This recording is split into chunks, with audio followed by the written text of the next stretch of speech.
উপজেলাগুলো রয়েছে সে উপজেলাগুলোর নেতাকর্মীরা কিন্তু ইতিমধ্যে যে হাতীবান্ধা, কুড়িগ্রাম, নীলফামারী সহ জলঢাকার বিভিন্ন জেলার নেতাকর্মীরা কিন্তু এই মঞ্চে এসে উপস্থিত হচ্ছেন।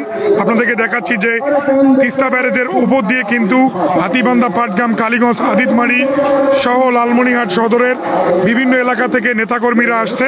এই নেতাকর্মীরা কিন্তু ইতিমধ্যে কিন্তু হাতীবান্ধার যে উপজেলার যে হেলিপ্যাড মাঠ রয়েছে, তিস্তা ব্যারেজের হেলিপ্যাড মাঠ হেলিপ্যাড মাঠ কিন্তু ইতিমধ্যে কানায় কানায় পরিপূর্ণ হয়েছে। হেলিপ্যাড মাঠে কিন্তু প্রায় কয়েক লক্ষ নেতাকর্মী হবে এমনটি জানিয়েছেন আমাদের জামায়াতে ইসলামের যারা নেতৃত্বে রয়েছে, তারা কিন্তু আমাদেরকে জানিয়েছেন। আমি যদি আপনাদেরকে বলি যে আজ কিন্তু সকালে কুড়িগ্রামে বক্তব্য রাখবেন জামায়াতের আমির ডক্টর শফিকুর রহমান। কুড়িগ্রামে বক্তব্য শেষে তিনি কিন্তু লালমনিরহাটের হাতীবান্ধা উপজেলায় আসবেন। এসে এখানে যে লালমনিরহাটের যে দাঁড়িপাল্লা যে প্রার্থীরা রয়েছে, হাতীবান্ধা পাটগ্রাম আসনে আনারুল ইসলাম রাজু এবং লালমনিরহাট সদরে আবু তাহের ও লালমনিরহাট 2 আসনে রয়েছেন, এই প্রার্থীদের মুখে শুনবেন এই লালমনিরহাট জেলার যে সাধারণ মানুষ তাদের দাবি কি এবং তারা কি বলেছেন। তার প্রধান দাবি থাকবে তিস্তা মহাপরিকল্পনা বাস্তবায়ন। তিনি যদি তিস্তা মহাপরিকল্পনা বাস্তবায়ন নিয়ে কথা বলবেন।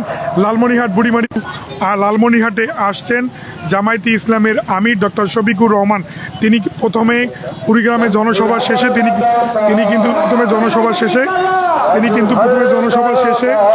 কিন্তু এই লালমনিরহাটে আসবেন এবং নির্বাচনী জনসভায় তিনি বক্তব্য রাখবেন।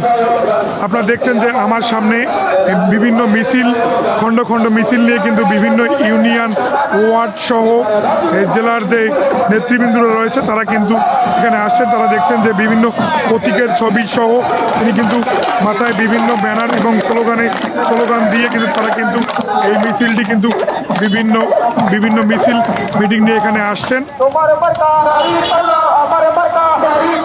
আমরা এই কিছুক্ষণ আগে আপনাদের মঞ্চের সামনে থেকে সরাসরি সংযুক্ত করেছিলাম, সেখানে আমরা আপনাদেরকে দেখিয়েছি যে মঞ্চ প্রস্তুত হয়েছে। কুড়িগ্রাম থেকে রহন